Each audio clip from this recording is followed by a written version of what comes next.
So for me, the big difference between this, like I say there's a difference between transfer of knowledge, which would be like going on YouTube and figuring out how to fix my lawnmower, right? I had to do that a couple of weeks ago. It was super simple. I put in my model number, how to change the blade, and I had my answer within 3 minutes. That's transfer of knowledge. But transfer of wisdom in terms of trying to solve bigger life problems, and frankly, like how are we even going to stay on this planet in the next 50 years? That transfer of wisdom we've really lost touch with because of the accessibility to technology. Welcome back, everyone, to the Geeks, Geezers, and Googlization Show, the home of Googlization Nation, where we talk with HR and business thought leaders about the crazy shift going on all around us and explore the disruptive convergence of technology, business, and people. Here are your hosts, Ira Wolf and Jason Cochran. Hey, welcome back, everyone, for another episode of Geeks, Geezers, and Googlization, a podcast from the People Forward Network. I'm Ira Wolf, and thank you for being part of Googlization Nation. If you think this is just another podcast, think again. We are the heart and soul and voice of the most crucial conversations being held today about business and people and technologies and the convergence. Our goal is to bring you ways to reimagine your tomorrow and explore that convergence. If you're watching live, you'll notice that my co-host Jason is missing from today's show. And unfortunately, he's attending a funeral and is unable to join us. And on behalf of Googlization Nation and all of our Geeks, Geezers, and Googlization listeners, I'd like to send our condolences to the Cochran family. He will be back next week. On today's episode, you're going to hear from another Geeks, Geezers, and Googlization alumni. We've been doing these long enough now that we have some alumni. We're going to hear from Elisa Garn, and I'm so pleased that she's taken some time out this week to be with us because she's got a super busy week. She has just launched a new venture and a new platform called LevelNext. We're going to be talking about the power of mentorship. And she's got some great stories. Can't wait to talk about one of those in particular. And with all the events going on around us in our lives, and really everyone on this planet probably needs a good mentor these days. So before I bring Elisa on, let me talk about some eye-popping stats, probably an understatement, from the Gallup State of Workplace 2022. The new research. Over 100,000 businesses were surveyed, and their report was just released yesterday. And I had the pleasure of being part or joining in on the webcast that launched that. So what it told us is stress among the world's workers reached a new all-time high in 2021. That's probably no big surprise. We've been hearing a lot about that. 49% said that they were stressed above normal on the day before they took the survey. So nearly half said they were over or stressed beyond normal on the day before they took the survey. Considering where we are with 8+% inflation, $5 plus gas prices, the stock market in free fall, political divide, layoffs that we haven't seen in many years, and some from some iconic tech companies. It's probably it would just boggle my mind what that might be today. So, but it's not just stress that they reported on. 40% of the workers at that time expressed an increase in worry. 33% said they were angry, and 21% said they were sad, which goes hand in hand with some of the stats we're seeing about well-being and mental health and mental illness and depression within the workplace. Now, some employers might still be considering stress and anger and sadness as a worker's problem. And if we throw more money at them, we can make them happy. At least we can get them to stay. But employees show up as a whole person. They don't just show up as an employee. They show up as a human being. And if employers don't start treating employees and workers as a whole, then engagement falls. That's been proven. Gallup's been tracking that for 40 years. Marcus Buckingham it's no big surprise. And lower engagement impacts performance, retention, safety, profitability. And Gallup now estimates that this low engagement is is draining the global economy of $7.8 trillion. That's trillion with a T.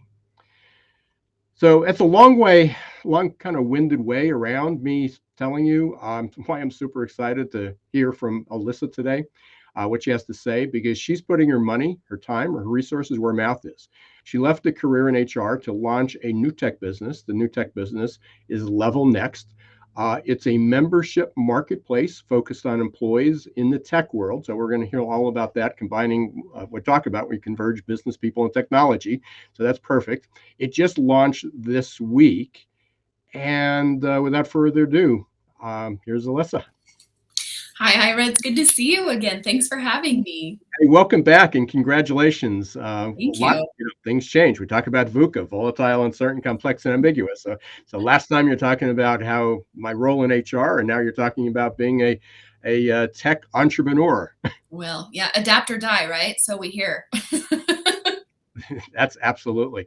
Hey, before we dive into that, and again, just with you heard my stats, a little my leveling up on where we are with mentoring and the opportunities for companies. I'm sure you get it. I mean, companies are always constantly asking, employees are asking, what can we do to keep people? Mm-hmm. Well, mentoring is certainly that opportunity for many reasons. We'll dive into that. But you had, I think, a wonderful example of what mentoring looks like, and also why it's needed. And plus, it's just a good, feel-good story. You shared on LinkedIn just this morning about your son. So I'm going to let you kind of do the intro and take it from there about what he's doing and how you're helping. But it's obviously it's never too young to help people experience their genius and their curiosity. Yeah. Well, I think it's easy when you are an entrepreneur to recognize that in others. And as I'm raising my son, who's 10 now, from since about the time he was 5 or 6. He's always been very excited and inclined to figure out how he can make money. It started with allowance, and then it kind of evolved into just all of these different ideas. When he was 6, he came home from school and asked me if he could, like, he just rolled out this whole business plan. It's like came and sat on the bed right from school, beaming, smiling, and he has this whole plan of he's going to make bracelets and he's going to sell them to all of his friends and he's going to make all of this money. And hearing about this business plan through the eyes of a 6-year-old, he's not thinking of things like supply chain and P&L statements. Like, he's just doing it with the passion and the soul behind the product and being able to go out and make his own money. What was really cool about that, I mean, this was 4 years ago, but I shared that story on LinkedIn because it melted my heart as a mom, but also as a fellow entrepreneur of like, oh my gosh, my son's going to be this amazing entrepreneur one day. It's already happening. And in sharing that, I actually had crazy support from my network. And this one woman specifically, she wrote my son a check and sent it in the mail and said that she was his first investor and that he was to use that money to go out and start his bracelet business or whatever. So we opened up a savings account, and the years have passed since then, but all of these other ideas have continued to come out for him of different businesses that he wants to start or ideas that he has. And my opportunity as a parent, but also as one of his mentors, is to help him understand the landscape of business. So I take myself back to his age, and I remember making suckers and selling them to my friends in the 4th grade, bringing in my old toys and selling them out of my locker. I mean, that was 100% profit because my parents were paying for all the crap. I was just hawking the stuff over at school. So Christmas was a really, really big time for me to make some extra money. But I see him following in those footsteps, without really a lot of input from me or even his dad. So that natural intuition and excitement about those things has been really fun. And what I've loved is there are more people now that are seeing this opportunity to really instill those necessary skill sets of what is business? How do you teach that? Because in most middle schools, high schools, junior highs, they don't really have programs that teach about business, or that help you understand what it's like to go out and start a business, or even honestly be an employee. So there's a great friend of mine that just launched a company called Build in Beta, and I'm going to give him an amazing shout out, Spencer Arnston, because he talked to me about this idea that he had 3 months ago of, do you have any kids? Do you think that they would be interested in this build workshop that we want to do, where we teach them, hard skills of what to do with their hands and make things and then sell it. They get a little online shop to go along with it. I was like, you don't even have to tell me anymore. Yes, yes, yes. My son is 100% interested in this, and I can't wait to have him get started. When's the first camp? And of course, I wouldn't say I made the mistake, but I definitely told my son about it, and he has not stopped asking me since. I mean, every day it's like, do you have a date yet? When's that going to be? Can I make my bracelets yet? So I love the fact that there's just more interest in helping at a very young age plant seeds of how to be self-sustaining, how to grow things, how to get that edge when we go out and start in business, whether that's as an employee or going to college or just launching into your first venture, right out of the gates. So, as an example of just when people are talking about, well, what's the difference? And we can get into this a little bit. What's the difference between mentoring and coaching, and what opportunities, and when do you start, and how old do you need to be, or how old, when don't you need a mentor? I mean, with all those questions, I think you answered part of it. Is obviously you can start as young as 6 years old, or before that. To the fact that here's someone who had a mind of being able to use that curiosity, use that we talk about, reimagining the future, but reimagining what his future is all the time, not inhibiting it, not telling him he's too young, to be able to do something like that, to be able to seize that. So you nurtured it, up to that point, and then beyond. It's the fact that, hey, I want to come to you and share my business plan at 6 years old.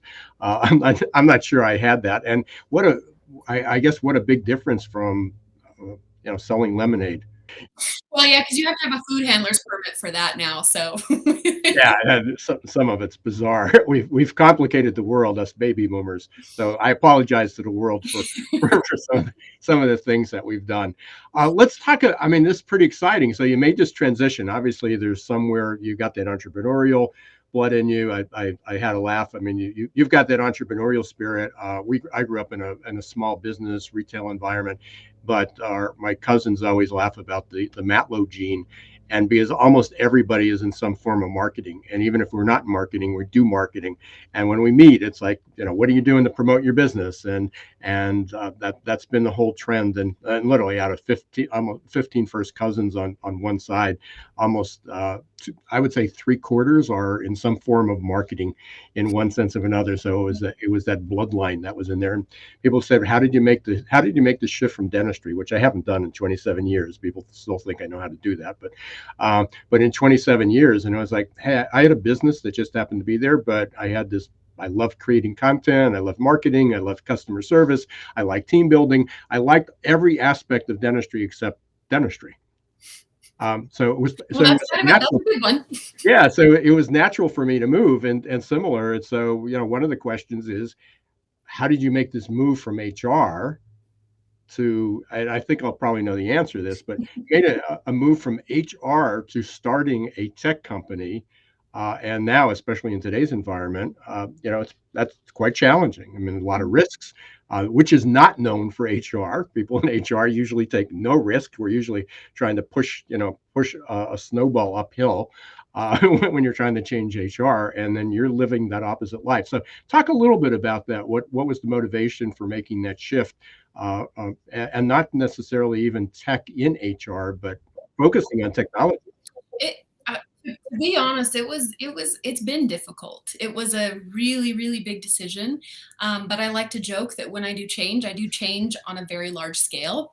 So I happen to be going through a divorce and selling a home and buying a rental property and completely uprooting my life and figuring out how to navigate single motherhood. And I decided that was a really great time. I think you just described like paths. 90% of the elements on the Holmes and Ray scale, which people know when you talk about it. What are the biggest life stresses you have in life? And I think you just checked off like half the boxes.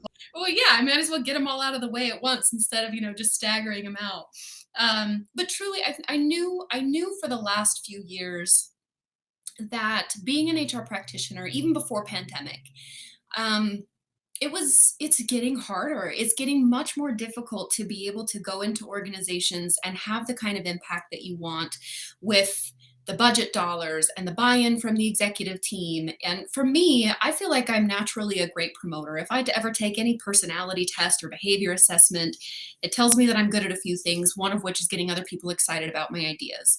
So I don't feel like I've had a huge struggle in getting buy-in necessarily from my leaders or organizations that I've worked in, but I'm tired. Like I just got really exhausted of trying to solve these big problems on such a small scale of one organization. For me, most of my background is small to mid-sized businesses. And I found this opportunity of, man, if I have this ability to go out and promote and get other people to at least pay attention to some of these things like human experience and better work environments, leading into better productivity and profitability for organizations, maybe that's a better investment of my time, is to figure out how to grand scale change and influence the HR profession rather than work within the profession and just try to make that change for one organization. Not good or bad. No, I don't think that's right or wrong. Just for me, I felt that I had more to add in a different path. I will tell you though, man, have my eyes been opened. I will, HR people that are listening, I'm just going to tell you right now, please have a little bit of empathy for your CEO. It is a job most days. I am now feeling that pain of budgets and holy shit, we got to make payroll this week. And where is our next, like all of these supply chain challenges that come along and big decisions that you have to make that impact hundreds of people's lives and the customer journey. Oh my gosh. Like, I'm not saying I didn't have empathy for executives before, but now that I'm living this founder life, I think I understand a bit more why some of my big priorities as an HR professional seemed a little bit smaller scale to the CEOs that I worked with. So it's been very eye-opening, but the reason that I wanted to pivot into this is I knew I wanted to start something. I've always wanted to own my own business and go out and, take my hand at building something for myself. But choosing the channel of mentorship is really personal for me. It's personal on a scale of my own career path, of how I've gotten to where I am. It's primarily because I've had people that have invested in me, either at my behest, going out and asking them to, or them just seeing something in me that I didn't see in myself. So I've had this combination of mentors who oftentimes have turned into sponsors to help promote me and give me opportunities that I would have never had or even considered previously. And it's helped me get to the point that I am and built the confidence that I have now. So being able to provide more of those opportunities for others in an environment that makes it as simple as possible to make those connections with the right people, to solve the right problems at the right time, was just natural. So figuring out how to make a business to make money around that has been the bigger challenge, but I already knew that's what I wanted to do. So let's talk about LevelNext. That's the baby. That's your baby. It's roaring right into those terrible twos at the moment. Tell us about what it is, and again, why you chose, because I believe, right, at least for right now, although I don't know if it's limited, you'll tell us, that it's really focused on technology, the tech space. I think it's important to note that when I use the term technology, I'm not necessarily talking about software developers and, like tech, I think has become so synonymous with companies that do development, but tech is really just people that work in front of computers. Like if your primary job, I think we used to call it white collar, blue collar, and that's not really kosher anymore. So when I say that it's for the tech industry, it does tend to work best for people that interact with and do most of their career work in front of or in an office environment within a computer space. So the platform itself is essentially a mentor matching marketplace. So if you were interested in finding a mentor, you would come on the platform, fill out a quick application, let us know what it is you're trying to accomplish, what are some of your career goals. And if you don't have those defined, just give us an idea of why are you interested in mentorship. And what we do is we take that information and then we pair it with the mentors that we've previously curated. Typically, our mentors go through a pretty heavy vetting process. We go after the rock stars of profession and industry because we know that those are the people that we want to learn from, right? So we're not a nonprofit. it does cost money. There's got to be skin in the game. You have to pay for these mentor sessions, but you're getting to learn from some of the best individuals, depending upon what it is you're trying to achieve. So we facilitate those introductions. We take care of all the pain in the ass parts of it, of calendar management and payment processing. We want to make it as simple as possible to get connected with that person and then be able to spend that time doing what matters most. So for me, the big difference between this, like, I say there's a difference between transfer of knowledge, which would be like going on YouTube and figuring out how to fix my lawnmower, right? I had to do that a couple of weeks ago. It was super simple. I put in my model number, how to change the blade, and I had my answer within 3 minutes. That's transfer of knowledge. But transfer of wisdom in terms of trying to solve bigger life problems, and frankly, like, how are we even going to stay on this planet in the next 50 years? That transfer of wisdom we've really lost touch with because of the accessibility to technology and information in a virtual environment. So the idea behind mentorship in this capacity is you get to personalize and contextualize what it is you're trying to solve. So maybe for one individual, it could be very specific career development. I am a coder. I want somebody to check my code and go through it with me and give me feedback or recommendations. Maybe I am trying to break into a brand new sector and pivot in my career because I'm recognizing that, artificial intelligence or something is making my job more obsolete. And so I'm trying to stay relevant in another industry. Whatever it is that people are trying to accomplish, having somebody that is there, not necessarily to hold your hand, because I'm a big believer in independence and you need to do it for yourself in order to learn, but having somebody there to champion you, that you can lean on, that you can ask questions or validate where your hunches or your intuition, or just point you in the direction of the resources you need in order to be able to get there. That to me is how we solve these big problems, that transfer of wisdom of, it's not just search for a solution to a black and white question. You've got to be able to live in that gray area. And the best way to do that is with these interpersonal relationships. I love that, the transfer of wisdom as opposed to the transfer of knowledge. That's brilliant, and I'll probably be using that again, and I'll make sure I attribute it back. Feel free. It's not trademarked by any means, so you But can I will have attribute it back to you. So let's we've got listeners probably of all different ilks. Some may hopefully employers are saying, "Hey, this sounds like a good thing that we should be offering to people, and how can we get involved? How we can encourage it." A lot of companies talk about that they have a culture of mentoring, but they really don't. But then there's the other side of how do you encourage people to do that? Because I'm sure there's people in, well, I mean, who would I go to? Who would I talk to? They won't understand my problems. They're not in the industry. Or they went to school or they entered this industry 20 years ago. It's different now. So everybody has excuses. What recommendation would you have to someone who is, and we're all struggling, even the people who are mentors are struggling now, is how do we go forward? How do we solve some of these problems? What advice would you give to somebody of not why they should do it, but how how do they seek out a mentor, and what's the first step? Well, I think a lot of people don't, because as a culture, at least in the US, I can't speak globally, but at least in the US where I live in Utah, we have this weird thing of we don't want to put anybody out. We don't want to burden others. We just kind of want to like be independent and run our own lives and not offend anyone else. And so we get really nice. And I think with mentorship, it becomes difficult to go out and ask somebody for something because you don't want to be perceived as greedy, or that you're taking something from them. Even asking for help or favors can also be culturally difficult, especially, oh my gosh, men. Like, women have sort of this expectation to relate to each other and ask questions and collaborate, and for us it's still difficult to ask for favors, of course.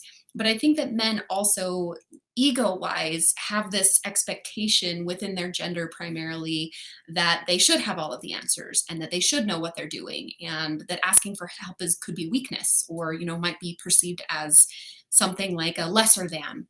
And it's totally not true. I think the people that ask for help, and I feel the same way about expressing emotion in a controlled way, to me, that's a strength. If you can recognize and understand the vulnerability associated with it and channel it in a way through emotional intelligence, I think that is a huge strength. So when it comes to this first step of asking for a mentor, I think you need to look at a few things. For example, who is it you're trying to emulate? Looking at people that you admire and like is not enough to go ask for mentorship. What I've found is I've actually had a lot of silent mentors over my career, people that I've looked at and watched their behavior and how they act and things that they do, sometimes even public figure mentors that I'll never meet in real person. They would never know who I am. But I look at and take pieces of, oh, I like that about them, or I like the way they phrase that, or I like the way they handle themselves, and be able to take some of those as my own silent coaching sessions or mentor opportunities. But going through and asking for one, as I mentioned, earlier, for me, I've had a lot of mentors that have found me. My first experience with mentorship was my very first boss. Well, my first professional boss, anyway. That my first job in HR, seasonal job, did not want to work in HR. I was just there for the ski pass. And at the end of the season, he asked me to stay on, and I said no 3 times. And finally, in the exit interview, through mentorship, he gave me very specific feedback on why he felt I had a great career in HR, and paying that much attention to me and giving me feedback that was not just, I think you'd be great. No, no, no. He was specific. It's like, you have these skills that lend to this profession.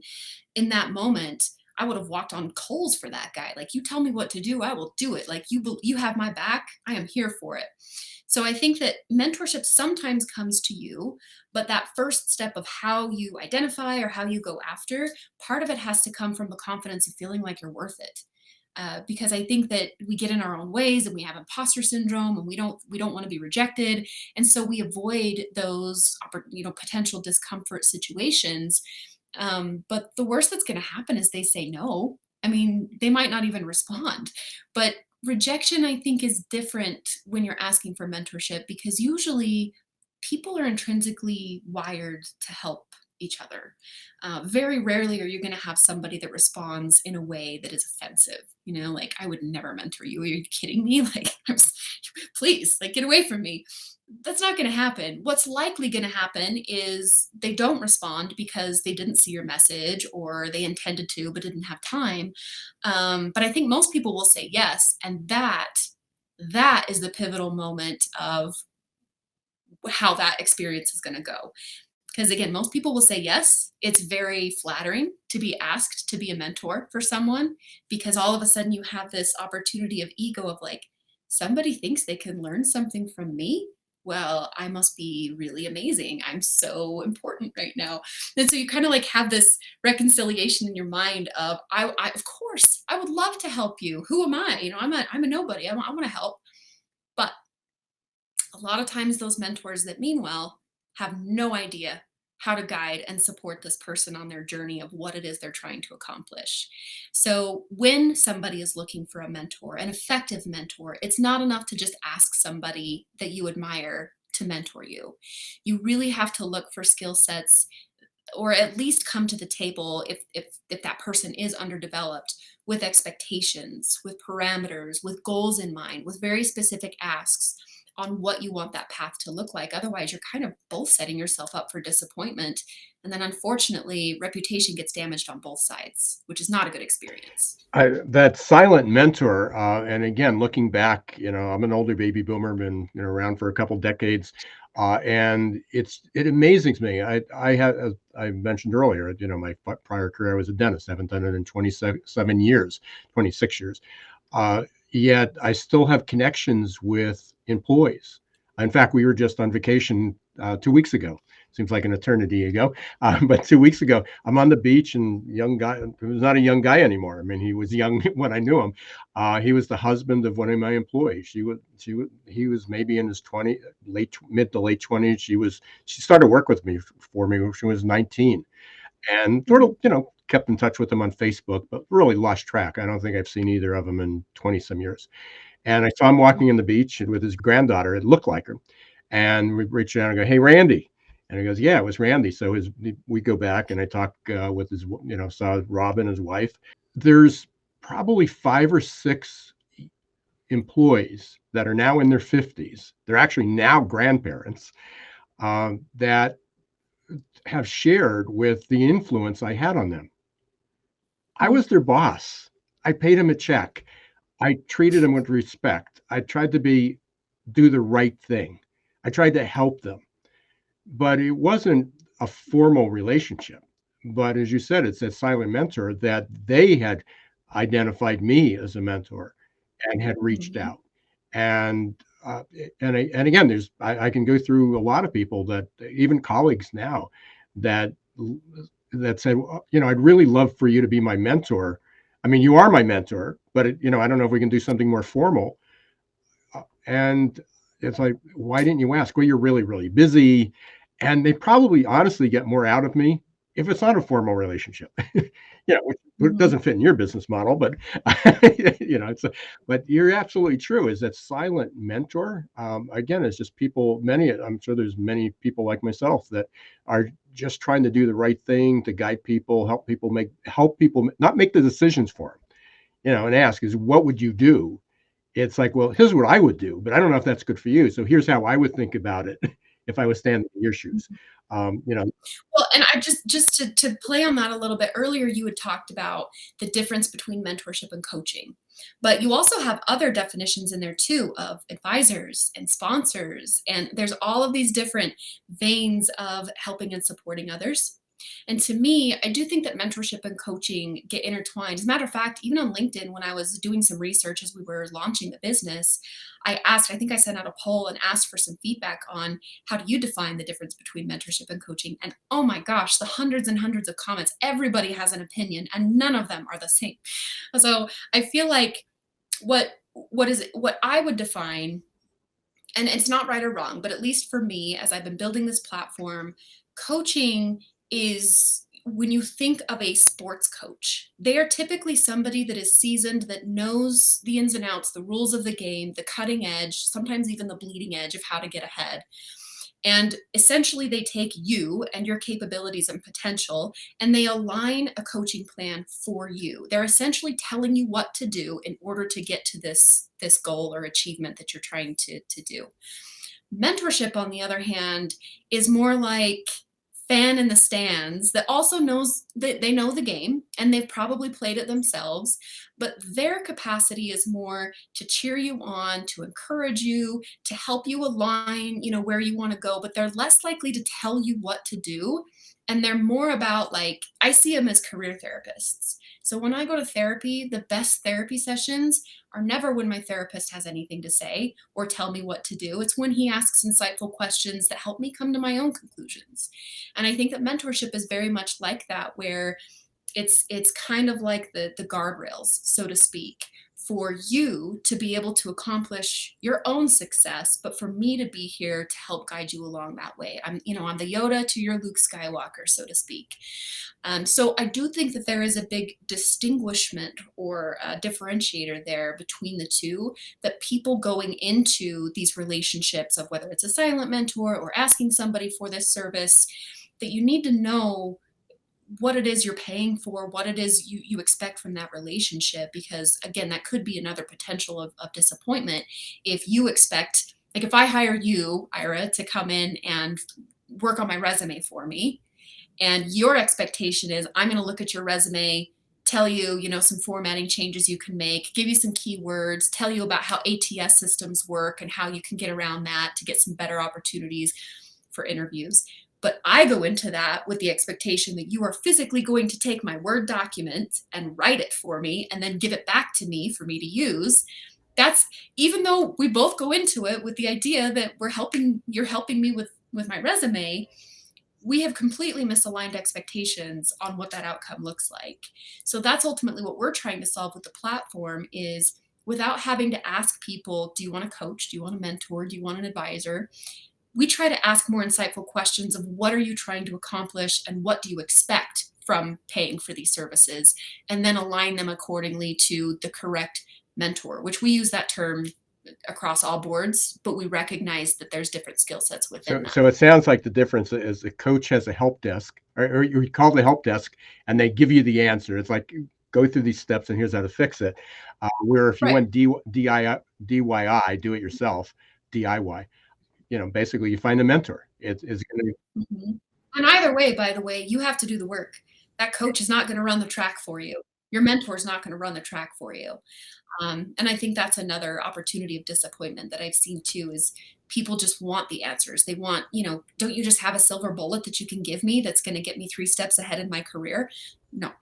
You still have to do the work, but I'm gonna teach you some shortcuts and give you the opportunities and sponsorship to get you there more quickly.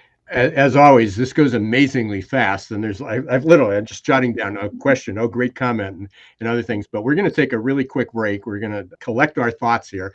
We're going to come back. We're going to have another few minutes. But I want to thank everybody for listening to Geeks, Geezers, and Googlization. Thank you for being part of Googlization Nation. If you're not part of it yet, please go up and subscribe. It's free, it's easy, and you'll get updates about other episodes like this and guests. And Jason and I have a whole long list of things that are on the table for the second half of this year to make it more valuable. So you can go to googlizationnation.com and sign up, and promise we won't badger you with emails every day, but it's a real opportunity, and also to help us get your feedback and ideas and collaborate to solve some of the problems we have. And we will be right back. For most of us, change is freaking terrifying, and unfortunately, there's no app to adapt. That might change in the not-so-distant future, but for now, we're on our own. That means we can either accept our default future or reimagine our tomorrow. For those of you who choose default, good luck. Just remember, there's no pause button for change. You can't turn back the clock. And there's no get-out-of-jail-free card in this age of perpetual uncertainty. Like it or not, change will happen all around us. And that change is not becoming just more disruptive and frequent, but volatile, uncertain, complex, and ambiguous, or VUCA. Fortunately, you can make change work for you and turn it into your personal and competitive advantage. Reimagine your future to one in which you're living with purpose, you're happy, and you're growing, thriving, and flourishing. If you're ready to rewrite your next life chapter and regain control of your destiny in this never normal world, your journey starts here. Contact the leader in adaptability and making change work for you, your team, and your organization. Ira S. Wolf, adaptability.expert. Hey, welcome back, everybody, to Geeks, Geezers, and Googlization. I'm here with Elisa Garn. Our new company is LevelNext. We're talking about the power of mentoring and some great concepts. We just got we were talking about the silent mentor. I'm not sure how silent I was with Mike, but I just want to show we got a comment up there. Mike, good friend. Hey, thanks, Mike. I really appreciate it. Mike's been my mentor for over 20 years. Yeah, we met a whole funny story, but 2001, a possible business gig that didn't work out, but we became friends. And, Mike never asked me, no formal arrangement. We've done a lot together. We've collaborated, but that's just an example of sometimes how people show up in your life. So I love that term, silent mentor. And I think if you do have silent mentors, please recognize them and also let other people know about that. Again, mentorship doesn't have to be on a formal relationship. So I think that's one of the big takeaways, Alyssa, that I got from this. Although we knew it, I knew it. It's something I don't think a lot of other people think about. Again, a reminder, if you're not a member of Googlization Nation, go up googlizationnation.com. If you also, we're on live every week, Wednesdays at 1 p.m. Eastern time. You can also get the replays on LinkedIn, Facebook, YouTube, and also we're on all the podcasts. And if you like listening to podcasts, please subscribe to our podcast and please leave a review. That helps other people know what you like about it.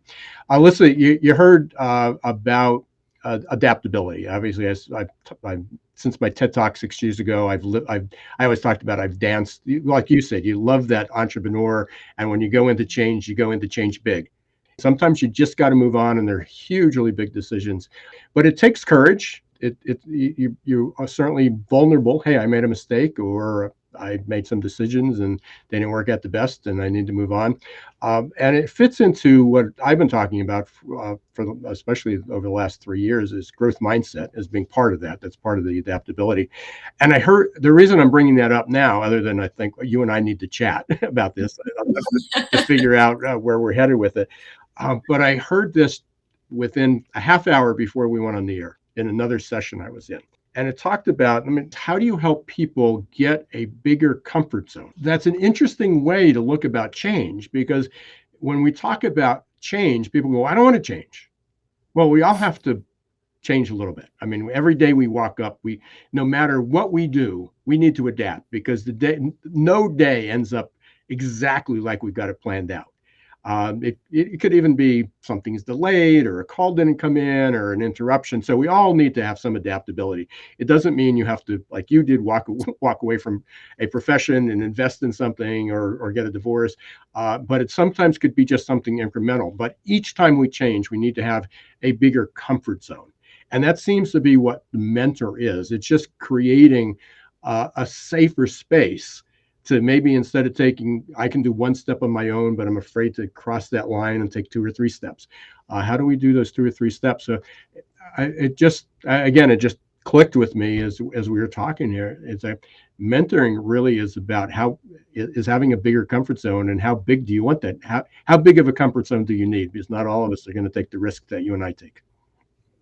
Well, I'll tell you, one of the things that I guess my shtick, or one of the things that I'm known for when I do public speaking, is I open up almost every session I present on with mindset of going into the presentation to say, look, not all of you are going to jive with what I have to teach. Some of this is going to be old news for you. Some of this is going to be brand new. But going into things like this, you're here, you're investing the time. There's obviously something in this for you. And so mindset is a really important part of learning a new skill, or being open to information, or being able to solve problems.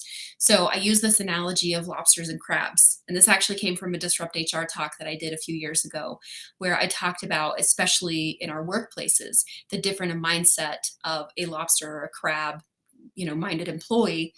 And crabs, a lot of people have heard the analogy, because it's been around for decades now, of crabs in a bucket, where if you have a bunch of crabs in a bucket and they're all just kind of like crawling around each other, it's pretty harmonious as long as they're all in the bucket. But as soon as one of them gets one of their gnarly little claws up the side and starts to crawl out of the bucket, all of the other crabs instinctively, from a place of survival actually, will pull that crab back down, because for them it's a safety and numbers things. They do it intuitively. It's not like they're trying to like destroy or kill the other crab. It's just, hey, if I can't have that, neither can you. So get back down here with the rest of us. And I think that happens a lot of times for people with fixed mindset, right? Like you said, we don't want to change. We want things around us to change, but we don't want to have to look internally for that discomfort of how do we how do we take control over that and change ourselves? So the lobster mentality, on the other hand, I had to do all of this research about seafood and crustaceans. I don't even really like lobster or crab that much. But lobsters have immortality in their DNA. So they're not immortal. Obviously, they die from predators, and eventually their lifespans will go out. But where we as humans, eventually we get to a certain stage of life and our cells start to deteriorate, lobsters don't. They just continue to grow and flourish, and they don't ever their cells never degenerate like ours do. So what happens is, when they're really young, obviously they go through these molt cycles that are very close together, because their growth, the way that they grow, is much more close together. But what happens is they have to like push up against their shell. Anything with an exoskeleton has to shed their exterior shell in order to grow a new one that's a little bit bigger, and then it takes some time to harden. But with lobsters, they also go through that period of vulnerability after they have that molt cycle. So yes, they have a bigger shell, comfort zone, but it takes some time for that to harden, for them to be less susceptible to predators, or just things that could damage them or hurt them. Well, just like with mindset, if we're going into things and we're just starting to push up against the discomfort of that exterior shell, we have to feel that in order to grow. Otherwise, we're just going to stay the same size and we'll never get any bigger. So I think that in looking at terms of mindset of how you approach problems, or I'll give you a perfect example of this. I mentioned I'm going through a divorce, and that means I'm having to learn a lot of things that I haven't had to do in my life, like mow my lawn. So I have never had to mow a lawn in my entire life. And now that I own my own house, I have this cute little yard, and I even have a lawnmower. But I waited for 6 weeks until my grass got to the point that I was getting notices on my door from the city that if I didn't mow it, I was going to get a citation, to finally go out to my garage and my, where there's like bugs and cockroaches and spiders and stuff that creep me out, and pull out my lawnmower and figure out how to put gas in it and how to turn it on and how I empty the bag. I didn't know any of that. And that's why I was avoiding it for 6 weeks, because I knew that I didn't know it and I didn't want to have to deal with it. And there was kind of an emotional factor to it too, right? Of like, it was just this, I don't know, it was a little bit of a tongue-in-cheek, this is my life in a nutshell, right? Having to mow my own lawn. But this is what was really cool about it. I had my son come out and start deadheading dandelions as a distraction for me. Cause I'm like, if I can delegate and give him some direction give him a task to keep him busy, he's not going to see my discomfort, right? Because I don't want him to see his mom in that situation. So he's out there deadheading all these dandelions, and we're listening to music, and I get the lawnmower out there, and thankfully there's pictures galore on this lawnmower to tell me what to do, because I did not want to figure it out. So, a couple pulls of the cord, I had gas in it. It kicks right up, and thankfully it's one of those, like, it's the power kind where it's got the little, you push down on it and then it mows for you, so you don't have to push it as hard. Power steering for lawnmowers. And I got my first, so I did my first little patch of lawn, and I got to the end and I turned it off and I sat down and I just started bawling. I was like crying hysterically on my lawn, this one little patch, and my son comes over and he wants to know what's going on and if I'm okay. And I'm like, yeah, of course I am. I'm just so excited that, I know how to mow my lawn. And it was this moment of change, but also growth for me that I knew in that moment, like, it was so silly that I avoided it for so long. And I knew that the reason I was avoiding it wasn't because it was hard or I couldn't do it or I wasn't capable. It was because it was change and it was difficult and I didn't want to make a mistake and I didn't want to have to know what I didn't know. So once I got that one patch done, oh, my lawn looked terrible, by the way. Like, by the time it was done, it looked awful. Like, it was the hack job of, Yep. you don't want to go get a haircut from somebody that has a bad haircut. It was terrible. It was mowed and it was done, and the city stopped giving me grief. And now I love mowing my lawn. I love it. Like, I look forward every week to pulling it out. And even if it doesn't have to be mowed, I'll just adjust because I know this now because I Googled it, but I can adjust the height on how much grass I want to cut for my lawnmower. And I just like the look of it. I like the smell of it. I like the experience and putting on my headphones and being out there with my son. And that total shift in mindset, because I grew an exoskeleton that's now a little bit bigger. I know something that I didn't know before. I have a confidence in being able to achieve something that I avoided for so long because I didn't know. And that's a small scale example. But I think when you're asking, like, how do you make your comfort zone bigger? You just have to lean in and just do it and be okay knowing that it's not going to be perfect. You're probably going to make mistakes, and there's going to be things that you figure out along the way, but you're going to get to the other side, And I think that at least for me, has been very character building over the last 6 or 7 years of my life and my career, as I've tried to approach those things with more intent of, man, whatever happens, happens. Like, life is about an experience. And if I just want to sit on my lawn or sit on my couch and not mow my lawn, I'm missing out on opportunities and I'm building stress within myself that is unnecessary. So trying to unburden by addressing discomfort has been life-changing for me. Get a bigger comfort zone. Yes. And we're Throw that shell. and we're both here. What a great analogy. I appreciate that, Elisa. It goes so fast. It really goes so fast. We literally just have 1 or 2 minutes left. We like to close with a couple things. I'll give you a minute just how people can get in touch with you and so forth. But we each week we like to close with the lightning round, to find something about more about Elisa. You're a human being. We know a lot about your business, and we know about your son and some of those things. A couple quick questions. So going back, if you went back to a reunion where we had a chance to meet your classmates, would they be surprised at what you're doing now? Well, oddly enough, my 20-year reunion is just a couple of weeks away, and I'm on the fence if I want to go back. But I would say yes. I've actually heard from several of my classmates, reconnecting over LinkedIn and seeing where they've ended up in their careers. Yes, I was a very painfully shy student. I did not have a collection of friends. I definitely did not have boyfriends. I was at a very different stage of life in high school. That is so interesting, only because I think every single guest, and we do this at least once a week, every single guest that says that if you ask my classmates, they would be surprised because they thought I was shy, I was introverted, I didn't have a lot of friends, I wasn't very active. And everybody now is so outspoken, and they're leaders and they're CEOs, and it's crazy. That's because you talk to lobsters, Ira. That's Yeah, why. we must be we must be talking to lobsters, and we must be talking to a lot of introverts who have come out of got a bigger comfort zone. You have a favorite book, and it doesn't have to be recent, but a favorite book? Happen to have it right here. I know you have a podcast version, but this is one of the original. This is a second edition, How to Win Friends and Influence People by Dale Carnegie, which actually has his signature right there. Fancy, fancy. This was a life-changing book for me early in my career. I read it when I was 20 was required reading at a job that I had. And as an introvert, I did not know really how to connect with people. I definitely didn't understand how to sell to anyone. And this book was very plain language of how to just treat others with respect and how to be authentic and how to get what you want, but not at the expense of other people. So this was a really, really big one for me, and actually was a gift from one of my past bosses, because we'd had this whole conversation about books that changed our lives. And so this was an anniversary gift for me on my 5 years with that organization that he went out and found. That book has changed an amazing number of people's lives. So when I was 20, here's what I was reading.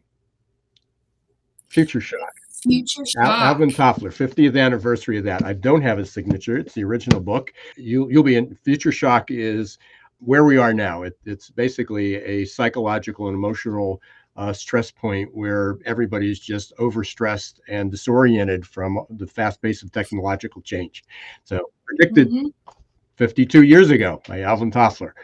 We were moving to that state, and it wasn't that we didn't need technology. It was that we had to think about the impact that a rapid rate of change would have, accelerating change. I probably can almost guess this, but what's your word of the year?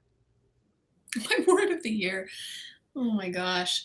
Well, I would say change, but I feel like that's just the first part of the year. I'm going to say my word of the year is, I'm going to say it's growth. How's that? Good. Actually, I thought it was going to just fall off your tongue and say mentoring.